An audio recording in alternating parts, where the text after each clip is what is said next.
പാലാരൂപതയുടെ കീഴിലുള്ള രാമപുരത്ത് വാഴ്ത്തപ്പെട്ട തേവർപ്പറമ്പിൽ കുഞ്ഞച്ചൻ്റെ ശ്രാദ്ധ ദിനാചരണം ഒക്ടോബർ 16 ആചരിച്ചു. 14-ാം നൂറ്റാണ്ടിൽ സ്ഥാപിതമായ ഈ പള്ളിയുടെ മുഖ്യ കവാടത്തിൽ തന്നെ മനോഹരമായൊരു ഒരു പിയാത്ത, അതുപോലെ വർത്തമാന പുസ്തകത്തിൻ്റെ രചയിതാവായ പാറമക്കൽ ഗവർണറുടെ ഒരു ദീർഘകായ പ്രതിമ എന്നിവ ആണ് നമ്മളെ ഈ പള്ളിയിലോട്ട് സ്വാഗതം ചെയ്യുന്നത്. പോർച്ചുഗീസ് മിഷണറിമാരുടെ ഒരു സ്വാധീനമാണ് ഈ പള്ളിയുടെ ആരംഭവുമായി ബന്ധപ്പെട്ടുള്ളത്. ഈ പള്ളിയുടെ മുഖ്യ കവാടത്തിൽ നമ്മൾ ഉള്ളിലോട്ട് പ്രവേശിക്കുമ്പോൾ വാതിൽക്കൽ കാണപ്പെടുന്ന പട്ടാളക്കാരുടെ ഒരു രൂപം ഉണ്ടാക്കിയിരിക്കുന്ന വളരെ മനോഹരമായ ഒരു രൂപം പോർച്ചുഗീസ് വാസ്തുവിദ്യയുമായി ബന്ധമുള്ളതാണെന്ന് പറയപ്പെടുന്നു. അതുപോലെ പേർഷ്യൻ, റോമൻ രീതികളിലുള്ള നിർമ്മാണ രീതികൾ നമുക്ക് ഈ പള്ളിയിൽ കാണാൻ സാധിക്കും. ഇരട്ട പള്ളികൾ എന്നറിയപ്പെടുന്ന 2 പള്ളികളാണ് മുഖ്യമായിട്ടും ഇവിടെ ഉണ്ടായിരുന്നത്. ഒന്ന് സെയിൻറ്റ് അഗസ്റ്റിൻ്റെ പേരിലുള്ളതും ഒന്ന് കന്യാമറിയത്തിൻ്റെ പേരിലുള്ളതും. സെയിൻറ്റ് അഗസ്റ്റ് കന്യാമറിയത്തിൻ്റെ പേരിലുള്ള പള്ളി പുതുക്കി പണിയാനുള്ള ശ്രമങ്ങളിൽ പുരാവസ്തു വകുപ്പ് ഇടപെടുകയും വളരെയധികം മനോഹരമായ ചിത്രപ്പണികളും വാസ്തുവിദ്യയും എല്ലാം സമ്മേളിക്കുന്ന ആ പള്ളി പുരാവസ്തു വകുപ്പ് ഏറ്റെടുത്ത് സംരക്ഷിക്കുകയും ചെയ്തു. അതിനാൽ വീണ്ടും ഒരു പുതിയ പള്ളി കൂടി വന്നപ്പോൾ നമ്മുടെ ഈ കോമ്പൗണ്ടിൽ 3 പള്ളികളാണ് പ്രധാനമായിട്ടും ഉള്ളത്. 1891 ഏപ്രിൽ 1 രാമപുരത്തുള്ള തേവർപ്പറമ്പിൽ കുടുംബത്തിൽ പൂജാതനായ കുഞ്ഞച്ചൻ 50 വർഷത്തോളം പുരോഹിതനായി സേവനം അനുഷ്ഠിച്ച് താമസിച്ചു വന്നിരുന്ന പള്ളിമുറിയാണ് നമ്മൾ കാണുന്നത്. അദ്ദേഹം ഉപയോഗിച്ചു വന്നിരുന്ന സാധന സാമഗ്രികൾ, അതുപോലെ ജീവിതത്തിലെ പ്രധാന മുഹൂർത്തങ്ങളെല്ലാം ചിത്രീകരിക്കുന്ന ഒരു മ്യൂസിയമാണ് ഇപ്പോൾ അത്.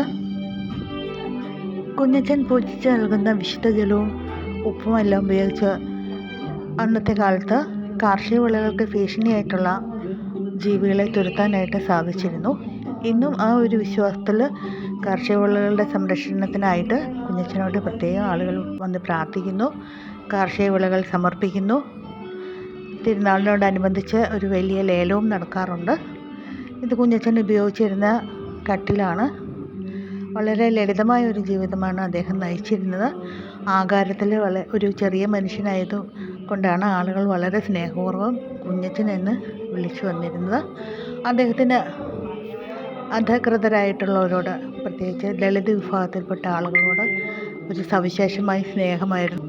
അവരുടെ ഭവനങ്ങളിൽ പ്രത്യേകമായി സന്ദർശിക്കുക, അവരുടെ കുട്ടികൾക്ക്, പിന്നോക്കം നിൽക്കുന്ന കുട്ടികൾക്ക് വാദ്യപുരയിലെ ക്ലാസ്സുകൾ എടുക്കുക തുടങ്ങിയ കാര്യങ്ങൾ അദ്ദേഹം ചെയ്തു പോന്നു. 2006 ഏപ്രിൽ 30 അദ്ദേഹം വാഴ്ത്തപ്പെട്ടവനായി പ്രഖ്യാപിക്കപ്പെട്ടത്. 1973 ഒക്ടോബർ 16 അദ്ദേഹം നിര്യാതനായത്. അദ്ദേഹത്തിൻ്റെ മരണദിവസമാണ് നമ്മൾ ഇപ്പോൾ ആചരിച്ചു വരുന്നത്. ഇതാണ് രാമപുരത്തെ പുതിയ പള്ളി, സെൻറ്റ് മേരീസ് പള്ളിയും നമുക്ക് കാണാം. ഇരട്ടപ്പള്ളികളിൽ ഒന്നിലാണ് കുഞ്ഞച്ചൻ്റെ തിരുശേഷിപ്പ് അടങ്ങുന്ന കബറിടം സ്ഥാപിച്ചിരിക്കുന്നത്. വിവിധ സ്ഥലങ്ങളിൽ നിന്ന് വിവിധ മതസ്ഥരായിട്ടുള്ള ആളുകൾ കുഞ്ഞച്ചൻ്റെ മാധ്യസ്ഥം ഇവിടെ വന്ന് അപേക്ഷിക്കുന്നു. ശ്രാദ്ധ തിരുനാളിനോടനുബന്ധിച്ച് സമീപത്തുള്ള വിവിധ പള്ളികളിൽ നിന്ന് പല ദിവസങ്ങളിലായിട്ട് ഇവിടേക്ക് റാലികളായിട്ട് ആളുകൾ വരാറുണ്ട്. ജാതി മത ഭേദമന്യേ അനേകം ആളുകൾ നേർച്ച സദ്യയിൽ പങ്കുകൊള്ളുന്നു.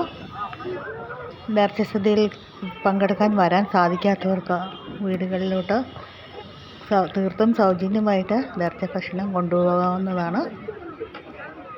എല്ലാ വർഷവും രാമപുരംകാർ വളരെ പ്രതീക്ഷയോടുകൂടി, വളരെ ആഗ്രഹത്തോടുകൂടി കാത്തിരിക്കുന്ന ഒരു തിരുനാളാണിത്.